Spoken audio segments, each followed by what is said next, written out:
Hi செல்லக்குட்டீஸ், எல்லாரும் எப்படி இருக்கீங்க? இன்னைக்கு நம்ம ஒரு அர்த்தமுள்ள கதையை கேட்க போறோம். அந்த கதை சோம்பேறி மயிலும் உழைப்பாளி எறும்பு பத்தின கதை தான். வாங்க கதைக்குள்ள போகலாம். ஒரு பசுமையான காடு இருந்தது. அந்த காட்டுல ஒரு அழகான மயில் வாழ்ந்தது. அது தினமும் ஒரு குளத்துக்கு பக்கத்துல நின்று தனது வண்ணமயமான இறகுகளை விரிச்சு தன்னையே ரசிச்சுக்கிட்டு இருக்கும். நான் எவ்வளோ அழகுல, எனக்கெல்லாம் உழைப்பே தேவையில்லை, என் அழகே போதும் அப்படின்னு தற்பெருமை பேசிட்டே நினைச்சிட்டு இருக்கும். அதே காட்டுல ஒரு சிறிய எறும்பு இருந்தது.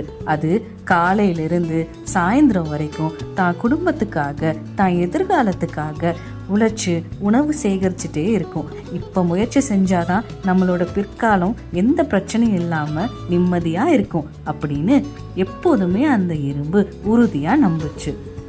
அப்போ ஒரு நாள் கனமான மழை பெய்ய தொடங்குச்சு. எறும்பு தனது சிறிய குடிலுக்குள்ள போச்சு.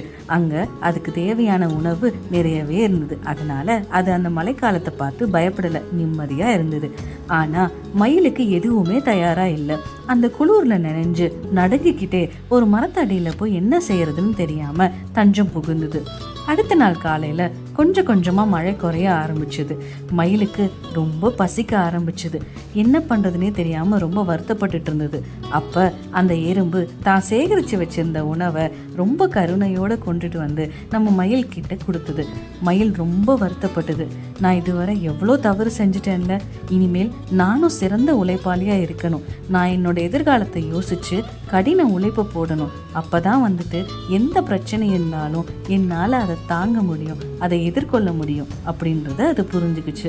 அன்னையிலிருந்து மயிலும் அந்த எறும்பு மாதிரி சிறந்த உழைப்பாளியா மாறுச்சு.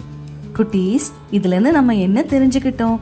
அழகுன்றது ரொம்ப தற்காலிகமானது, ஆனா உழைப்பு தான் நம்மளை பாதுகாக்கும் வரம். புரிஞ்சுதா? எந்த கடினமான சூழ்நிலையும் அதுதான் நம்மளை கடந்து வர வைக்கும். நீங்களும் நல்லா உழைச்சு பெரிய ஆளா வரணும் உங்க வாழ்க்கையில. இந்த மாதிரி கதைங்க உங்களுக்கு பிடிச்சிருந்ததுன்னா நம்ம குட்டி பிரணவ்ஸ் டைனி ட்ரீம்ஸ் சேனலுக்கு சப்ஸ்கிரைப் பண்ணிக்கோங்க.